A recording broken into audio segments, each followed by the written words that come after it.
ये बताइए मुझे कि वो जो लड़का हम लोग MITS गेट पे आए हुए हैं जाकर के मैंने देखा अपनी आंखों से, सब जनता ने देखा, ये लेडीज थी, इनकी कॉलर पकड़ी, अरे ट्रैफिक पुलिस ने कॉलर पकड़ी इनको, वो जमीन में पटक दिया जाकर के, ट्रैफिक पुलिस ने पटका। हम लोग पकड़ के भागे, उसके पीछे भागे, पीछे वाले MITS के गेट। ये बताइए मुझे कि किसको ले गए हैं, किसको ले आपके मेजर आर्मी में है, मेजर आशीष सिंह चौहान।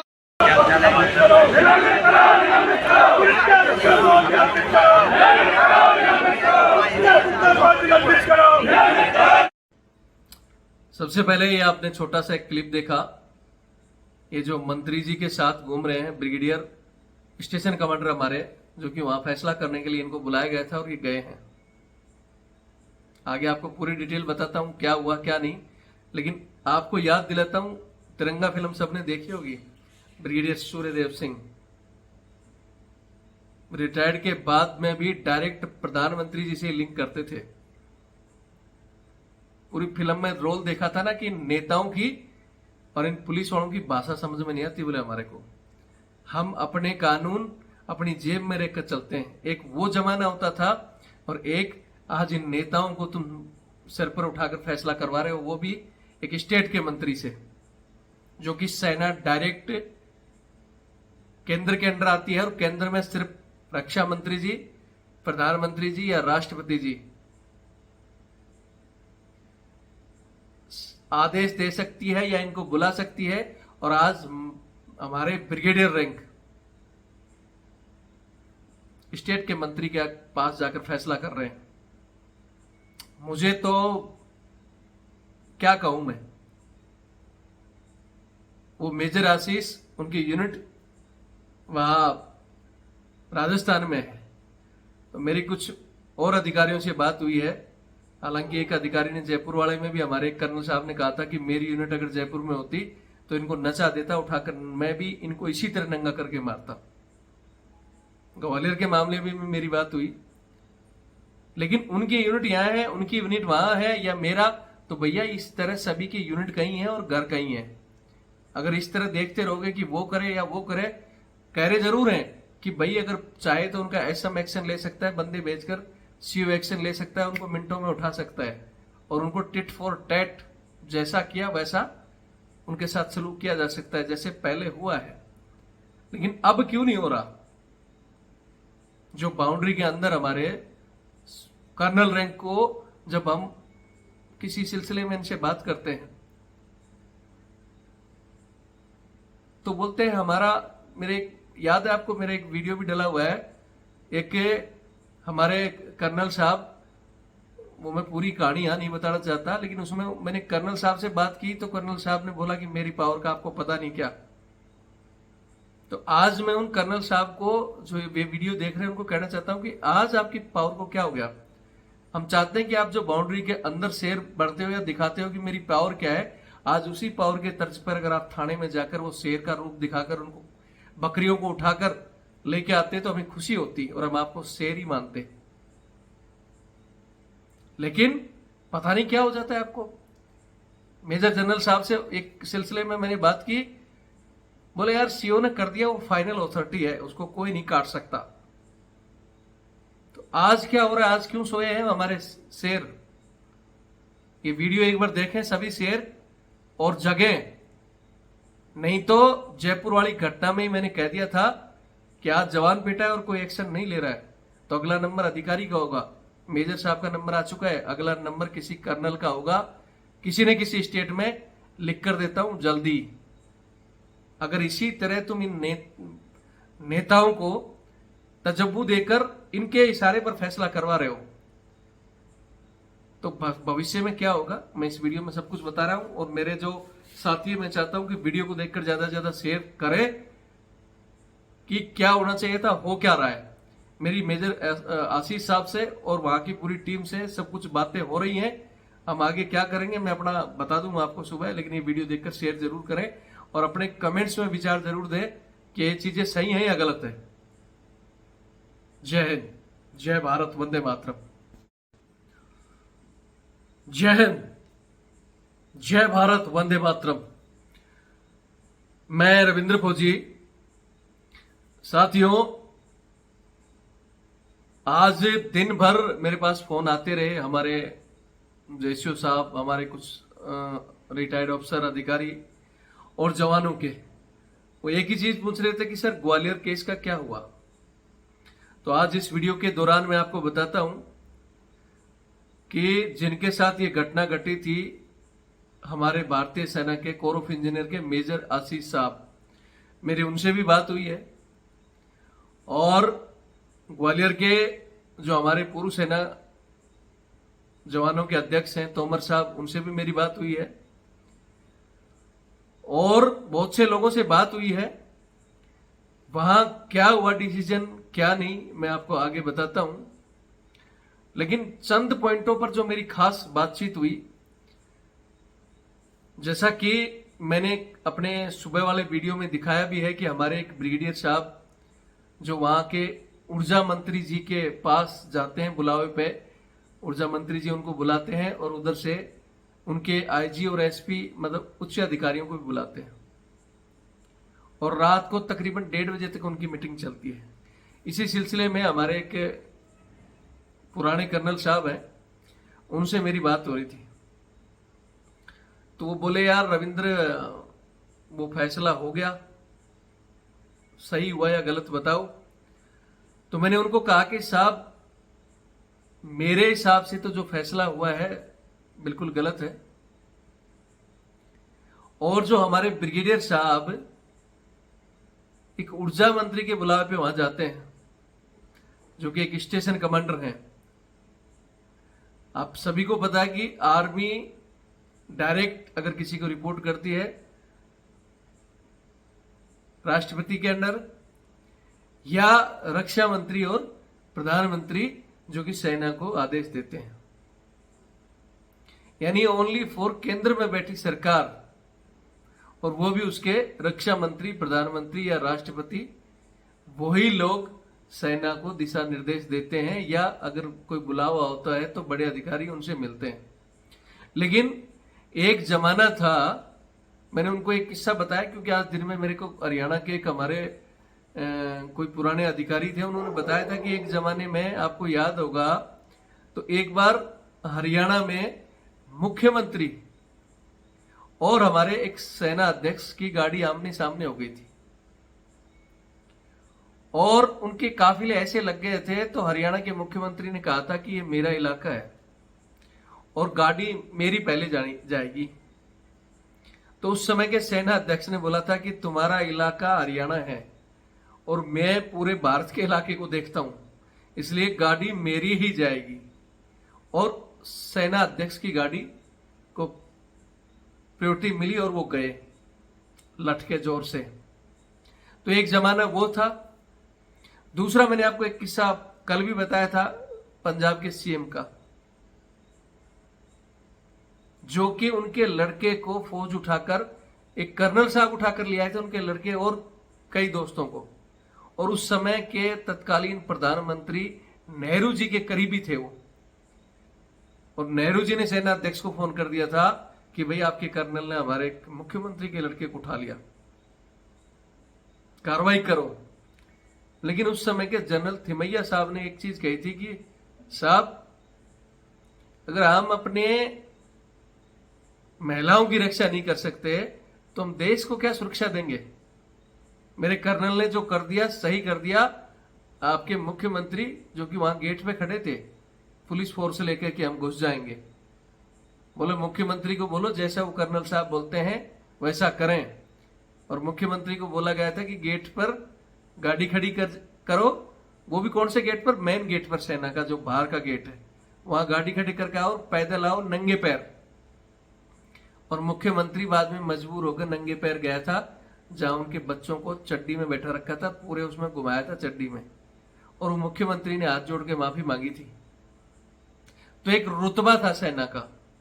आज भी ब्रिगेडियर साहब को अगर मीटिंग करनी थी तो कम से कम सीएम लेवल में तो करना चाहिए था, या फिर उन सबको उठाकर, जो भी वो टीम थी।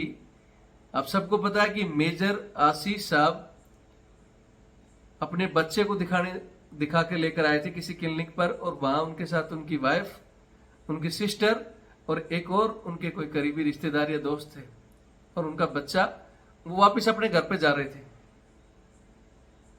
ट्रैफिक पुलिस ने बैरियर लगा रखे थे। हमें पता है कि बताया जा रहा था कि भाई वीआईपी मूवमेंट था, जैसा मैंने बताया था, यानी मुख्यमंत्री जी को गुजरना था, लेकिन कोई मेजर साहब बैरिकेड नहीं तोड़ रहे थे। बहुत से लोगों ने इस खबर को ऐसे बढ़ा दिया कि जैसे वो बैरिकेड तोड़ के जा रहे हो या कुछ हो रहा हो। मेजर साहब की कार वहां बैरिकेड के खड़ी थी, कुछ नहीं कहा था मेजर साहब ने, बल्कि उनके पीछे किसी सिविलियन की गाड़ी ने आके ठोक दिया था। तो मेजर साहब ने वहां खड़े ट्रैफिक वाले को बोला था कि यार वो गाड़ी ने ठोकी है, उसको रोक कर आप बोलो उसको। तब ट्रैफिक वाले ने बोला कोई बात नहीं, खड़े रहो आप, अभी मूवमेंट है। तब मेजर उसने दोबारा घुमाते हुए फिर गाड़ी ठोकी। तब मेजर साहब उतरकर उसको पकड़ने के लिए गए थे। इतने में वो तो गाड़ी लेके भाग जाता है और ट्रैफिक वालों को मेजर साहब ने फिर कहा कि भाई मैंने बता दिया आपको, मैं आर्मी का मेजर हूं, आई कार्ड दिखा दिया और आपने उसको रोका नहीं, मेरी गाड़ी ठोक गया, या तो मेरे को भी जाने दो। मतलब वो क्रॉस करके बैरियर से निकल गया, उसको निकाल दिया पुलिस ने। इस बात पर मेजर साहब की वहां बहस होती है। तो वो वहां ट्रैफिक पुलिस वाला, क्योंकि उनको तो भाई मैंने पहले भी कहा था कि करप्शन वहीं बढ़ता है जब नीचे से ऊपर तक चीजें जाती है। आप देखते हो कि दुनिया भर की ट्रैफिक पुलिस, आरटीओ क्या खेल करते हैं और कहां तक रकम जाती है। जब रकम ऊपर तक नेताओं तक पहुंचेगी तो नेता तो फिर हस्तक्षेप करेंगे। तो वो अपने उस रोब में मेजर साहब के साथ बदतमीजी कर देते हैं, मेजर साहब के साथ हाथ उठाने की कोशिश करता है। हालांकि मेजर साहब ने उसका जवाब वहां दे दिया और वो मामला अगर वहीं होता तो इतना तूल भी नहीं पकड़ता। लेकिन वहां से उन्होंने फोन किया और उनकी जो एंटी करप्शन की गाड़ी सिविल ड्रेस में जहां 4-5 बंदे बैठे थे, वो वहां से मेजर साहब के साथ बदतमीजी करते हैं, उनको जबरदस्ती पकड़कर जीप में डालकर ले जाते हैं। और उनकी वाइफ, और वो जब आती है तो उनको धक्का दिया जाता है, उनकी सिस्टर को और वाइफ को। और फिर उसके साथ गाड़ी के अंदर भी मेजर साहब के साथ बदतमीजी की जाती है, थाने में भी की जाती है। और जब मेजर साहब की वाइफ ऊपर कंप्लेन करती है, हालांकि सीएमपी पहुंचती है, लेकिन इस दौरान क्या क्या हुआ था मैंने कल बताया था। आप इसी चैनल पर जाकर रविंद्र फौजी एक्स आर्मी आरटीएफ में वो वीडियो देख सकते हो। फिर उसके बाद सीएमपी पहुंचती है, रात को 1:30 बजे तक घटनाक्रम चलता है, एक्स सर्विसनों की टीम भी पहुंच जाती है वहां। लेकिन इस बीच ऊर्जा मंत्री के पास वो पहुंचते हैं और ऊर्जा मंत्री जी ये सारा मतलब उनका मामला सेट करने की कोशिश करते हैं। तो मैंने कर्नल साहब को इतना जरूर बताया कि मैं कतई खुश नहीं हूं कि आपने जिन नेताओं की कोई इज्जत नहीं होती थी उनको इतना वो बढ़ा दिया कि अब नेता आने लग गए आपके काम में इन्वॉल्व करने के लिए। बोले जयपुर मामले में भी तो आए थे, तो जयपुर मामले में कर्नल राजवर्धन सिंह जी राठौड़ आए थे, तो हमने उनका इसी वजह से वो किया था कि वो खुद एक कर्नल है और वो मंत्री के तौर पर नहीं, एक कर्नल और वर्दी के ऊपर जो बोला गया था कि हम सेना के बाप है। क्योंकि जयपुर में भी सेम ये चीजें हुई थी, आपको पता है। वहां एक जवान को मारा था और 100 डंडे मारा, उसको नंगा करके बेल्ट मारा, वो भी तो एक सिर्फ जमानत देने गया था। और वहां उसको बोला गया कि राजस्थान पुलिस बोल हम सेना के बाप हैं, और उसको बुलाने की कोशिश की रही, हालांकि वो बोला नहीं। तो वहां जो मंत्री गए थे वो हमने उनकी इज्जत की थी, भाई कर्नल थे और उस तौर पर आए हैं। लेकिन वहां भी वो लिपा पोती करवा दी लास्ट में उन्होंने। और यहां इन्होंने बैठकर ब्रिगेडियर साहब को बुला लिया, उनको बुला लिया और उनके मेजर साहब के परिवार को, और ठीक है भाई ये मंत्री जी ने करवा दिया। लेकिन जो चीज सेना को करनी चाहिए थी, सेना को अपनी जो पावर दिखानी चाहिए थी, वो इसका मतलब मंत्रियों के आगे आज सेना की पावर कम होगी। ये वीआईपी रैंक के एक जमाने में याद है ना, ब्रिगेडियर सूर्यदेव सिंह, पिक्चर आई थी ना तिरंगा, क्या कहते थे कि हमें मंत्रियों की भाषा समझ में नहीं आती है, हमारे खुद के कानून। और रिटायर होने के बाद में भी डायरेक्ट प्रधानमंत्री जी से लिंक रखते थे। और आज हमारे ऑन ड्यूटी ब्रिगेडियर साहब वहां जाकर उनको मंत्री जी ठीक ठीक ठीक हाँ करके आ गए। तो इससे फैसले से रुतबा नहीं बढ़ा है। हालांकि मैं आपको इस सारी अपडेट सुबह 9 बजे के लगभग बताऊंगा क्या फैसला हुआ, कैसे हुआ है, लेकिन हम खुश नहीं है। और खासकर इसलिए खुश नहीं है कि सेना को जो करना चाहिए था उन लोगों को उठाकर लाकर उनको इस प्रकार की 3rd डिग्री दिखानी चाहिए थी जो सेना की है, ताकि ऐसे लोगों की 7 पुश्तें याद रखती। ग्वालियर में एक केस हुआ था, मुझे आज भी पता है कि कैप्टन साहब कुछ सिगरेट पी रहे थे, वहां पुलिस वालों ने बदतमीजी कर दी थी। और उस समय कई थानों का ऐसा इलाज हुआ था कि वो मेरे हिसाब से 87 या कब की बात है, और कई सालों तक पुलिस शांत थी। लेकिन अब बोलते हैं ना कि जो डोज लगती है, अगर वो डोज फीकी पड़ जाती है तो फिर उसका इस्तेमाल दोबारा करना पड़ता है। और आज इन्होंने डोज का इस्तेमाल नहीं किया, आज इन्होंने मंत्री को चढ़ाकर ये कराया है। अब उनको पता है दोबारा भी होगा तो हम देख लेंगे। सेना को मैंने जयपुर वाले कांड में कहा था एक्शन ले लेती तो आज ये मेजर साहब के साथ नहीं होता। और आज भी अगर शांति से इन मंत्रियों को चढ़ाकर करोगे तो भविष्य में जल्दी ही किसी कर्नल या ब्रिगेडियर साहब का नंबर होगा। याद रखना, मैंने उसी दिन जयपुर वाले कांड में बोल दिया था ये चीज, लेकिन उस कांड में अधिकारीगण जागे नहीं, क्योंकि एक जवान पिटा है, कोई दिक्कत नहीं। अधिकारीगण तो खुद उसको, उनके कर्नल से भी मेरी बातें हुई थी, यहाँ भी स्टेशन कमांडर थे, सब कुछ थे, लेकिन कोई नहीं गया, नहीं वही बस भेज दिया सीएमपी के 2 जवान, जाओ जेसीओ साहब जाओ एफआईआर लिखवा दो फलाना टिकड़ा। तो वो मामले की हम एफआईआर ही लिखवानी थी तो हम भी लिखवा देते, पुलिस लिखेगी नहीं तो कोर्ट से लिखाएंगे, और वो कोर्ट में करवा भी दिया। लेकिन सेना ने अपना इंटरफेयर नहीं किया। और कुछ हमारे बीच में से भी ऐसे लोग, घटिया लोग, जो उस केस में साहब वो तो कुक है, उसका तो घरेलू ये है, फलाना है, उसका तो वहां केस है। जबकि मैं उस बंदे से मिला हूं, उनका बच्चा, वाइफ, सब परिवार राजी खुशी है। वहां उनके अधिकारी से भी बात की है, कोई डिफॉल्टर नहीं है, बिल्कुल बढ़िया बंदा है। राष्ट्रीय राइफल में है, राष्ट्रीय राइफल में आपको पता है ऐसा डिफॉल्टर कोई रहता भी नहीं है। लेकिन उन मूर्खों को क्या समझाएं? कुछ लोग तो वैसे ही कोई बात नहीं, जवान ही था, कोई अधिकारी तो नहीं था। ये शब्द कुछ लोगों के सुनने में आ रहा था कि यार जवानी तो था, कोई बात नहीं, अधिकारी तो नहीं था। आज अधिकारी भी पिट गया ना। अब बजाओ ताली और इंतजार करो अगले उसका नंबर का। फिर कहता हूं कि आज जो हुआ, मैं तो उससे खुश नहीं हूं। मैंने कर्नल साहब को भी बताया, कर्नल साहब से भी कहा कि आपके जमाने में ऐसा होता था। उन्होंने ये भी कहा, जैसे मैंने बताया था, एक तो ऑन सर्विस अभी कर्नल साहब हैं, वो कर रहे हैं कार्रवाई। उन्होंने कहा कि मेरी यूनिट जयपुर में होती तो मैं उनको उठा देता। और इस केस में भी वो कह रहे हैं कि उनका सीओ क्या कर रहा है, उनका एसएम क्या कर रहा है। हालांकि इनकी यूनिट राजस्थान में है, तो वो तो होती है, किसी की यूनिट कहीं है, किसी की यूनिट कहीं है, और किसी का घर कहीं है। अगर कोई ये सोचे कि उसी का सीओ करेगा तो बाकी सीओ जो बाउंड्री के अंदर शेयर बनते हैं वो बाहर जाकर क्यों नहीं शेयर बनते? हमें खुशी होती कि वो शेर वहां जाकर उनको उठाकर लाते और उन बकरियों को बताते कि असली शेर कौन है। बाकी मैं आज फिर कहता हूं कि मैंने मेजर साहब से और वहां की टीम से बात की है, और अभी 28 तारीख को उनकी दोबारा भी एक बार मीटिंग होगी, आगे की भी कुछ चीजें होंगी।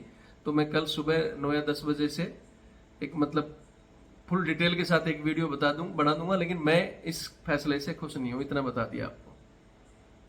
और अगर सेना इसी तरह इन नेताओं की चमचागिरी में लग गई और इन पुलिस वालों से दबती रही तो फिर सेना, वो सही कहते थे जनरल मानिकशाह साहब या थिमैया साहब जैसे, कि जो अपने परिवार की या अपनी फैमिली की रक्षा नहीं कर पाते तो देश की क्या करोगे? आज आपका जवान पिटा, फिर मेजर साहब पिटा, और भविष्य में क्या क्या होगा। और आप कड़ा एक्शन नहीं ले रहे हो, मंत्रियों की पूंछ बन रहे हो जिनकी कोई औकात नहीं है, तो बहुत मुश्किल है। बाकी आप लोगों की मर्जी है, वीडियो देखें, शेयर करें और अपने इस पर कमेंट जरूर दें। जय हिंद, जय भारत, वंदे मातरम।